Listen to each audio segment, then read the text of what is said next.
Hello दोस्तों, मैं रमन शुक्ला। स्वागत है आपका रमनला क्लासेस में। आज मैं बात करूंगा Allahabad university LLB entrance exam के कट ऑफ के बारे में और कुछ चर्चा करेंगे। देखिए, ये वीडियो थोड़ी लंबी हो सकती है और अगर ये वीडियो लंबी नहीं होती तो एक वीडियो प्रॉपर आज शाम को मैं लॉन्ग वीडियो अपलोड करूंगा। सबसे पहले हम कट ऑफ के टॉपर के बारे में बात करते हैं। पहला टॉपर आपका है 226 और दूसरा टॉपर है आपका 194। मतलब ऐसा नहीं है कि पहला टॉपर 226 हो तो दूसरा टॉपर 224 हो, तीसरा टॉपर 222 हो या 220 हो। आप जान सकते हो कि मतलब पेपर टफ था, इसीलिए पहले टॉपर और थर्ड के टॉपर में इतना नंबर गैप है। इतना नंबर मतलब 32 नंबर का गैप है। 32 नंबर मायने रखता है। और तो इससे यह अनुमान लगाया जा सकता है कि 190 कट ऑफ तो जा ही नहीं सकती। 190 180 तो कट ऑफ जा ही नहीं सकती।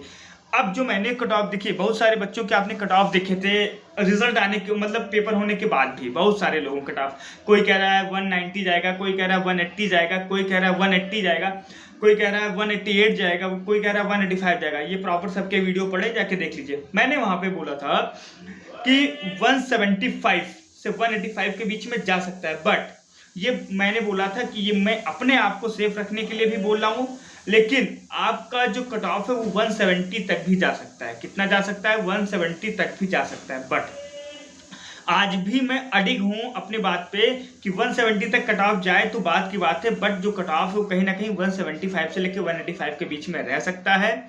और ये जो मेरी कट ऑफ है, जो मैंने अपना बोला है। अब देन नीचे आते हैं, बट चांसेस है 90% मैं नहीं कह सकता, बट 80% चांसेस है कि आपका कट ऑफ 170 हो जाए। पहला जर्नल का 170 कट ऑफ जर्नल का हो जाए और 160 या 172 ये आपका ओबीसी का कट ऑफ हो जाए।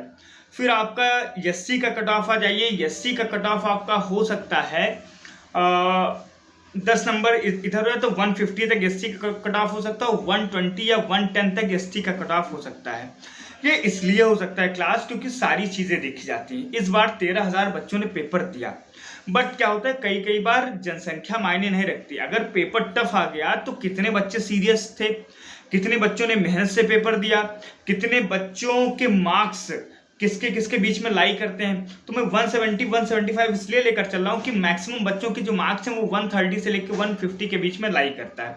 तो 150 के नीचे, इसीलिए मैंने बोला कि अगर आप जर्नल वाले हैं और अगर आपका 140 के नीचे है और अगर आप एडीसी नहीं लेना चाहते हैं, अगर आप एडीसी नहीं लेना चाहते हैं, सीएमपी नहीं लेना चाहते हैं, अब 140 के नीचे है, सीएमपी तक अपने आप को समेटना चाहते हैं, तो अपना बैकअप ऑप्शन लेके चलिएगा। देखो, जितने जर्नल वाले हैं 140 के नीचे हैं, बैकअप ऑप्शन लेके चलिएगा। जितने ओबीसी वाले हैं 135 के नीचे हैं, बैकअप ऑप्शन लेके चलिएगा। जितने एससी वाले हैं 110 के नीचे हैं, बैकअप ऑप्शन लेके चलिएगा। ठीक है, बैकअप ऑप्शन में इसलिए बता रहा हूं कि बैकअप ऑप्शन कहीं ना कहीं आपके लिए सही रहेगा। सही इसलिए रहेगा कि आपका साल बर्बाद नहीं होगा। प्राइवेट लॉ कॉलेजेस की लिस्ट में दे दूंगा आपको, इलाहाबाद में, लखनऊ में, बरेली में, दिल्ली में। तो ये जहां जहां बेस्ट प्राइवेट लॉ कॉलेज हैं उनकी मैं लिस्ट आपको प्रोवाइड करा दूंगा, उनका एक प्रॉपर अलग वीडियो बना दूंगा। क्लास काउंसलिंग कैसे स्टार्ट होगी, कब स्टार्ट होगी, सीएमपी में कितनी सीट है, सीएमपी की कट ऑफ कितनी जा सकती है, एडीसी की कितनी कट ऑफ जा सकती है, एफिलिएटेड कॉलेज के बारे में प्रॉपर मैं एक लॉन्ग वीडियो लेकर आऊंगा शाम को। और शाम को हो सकता है कि मैं लाइव भी आऊं एफिलिएटेड कॉलेज के बारे में। बाकी मैंने पोल किया है, पोल पे जितना आप अपना आंसर दोगे उतना सटीक एनालिसिस में कर सकूंगा, क्योंकि मैं बैठ के और सिर्फ आपसे ये नहीं बोल सकता कि पिछली बार 180 गई, 187 गई तो इस बार 188 चली जाएगी। हर बार का सिनेरियो सेम नहीं रहता, नहीं तो यूपीएससी, एसएससी और एलएलबी, एलएलएम किसी का भी कट ऑफ प्रिडिक्ट करना बड़ा आसान हो जाए कि पिछली बार 187 गई थी, इस बार 188 चली जाएगी।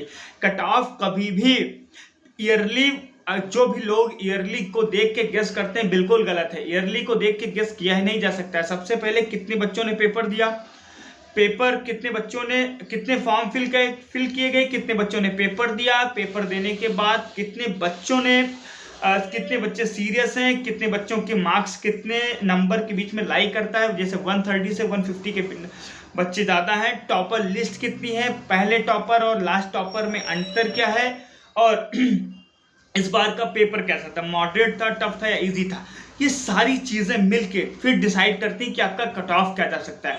सिर्फ फ़ोन पे आके, यूट्यूब पे आके कुछ बोल के चले जाना आसान नहीं होता है।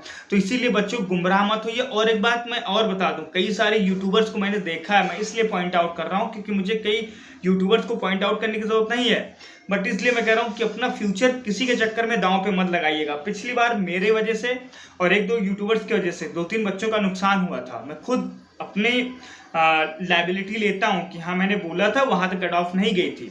तो अगर जो लोग बोलते हैं कि एलएलबी वाले लास्ट तक आपका एडमिशन हो जाएगा, ये हो जाएगा, बिल्कुल उनके चक्कर में मत पड़ना। वो अपना व्यू और सब्सक्राइबर लेकर निकल जाएंगे, बट आपको कहीं ना कहीं इशू या दिक्कत हो जाएगी, आपका साल बर्बाद हो जाएगा। मैंने जितना बताया इससे कम मार्क्स है तो अपना बैकअप ऑप्शन जरूर लेकर चलना। कोई प्राइवेट लॉ कॉलेज देख के रखना, नहीं तो किसी अदर कोर्स में एनरोल करके रखना, ठीक है।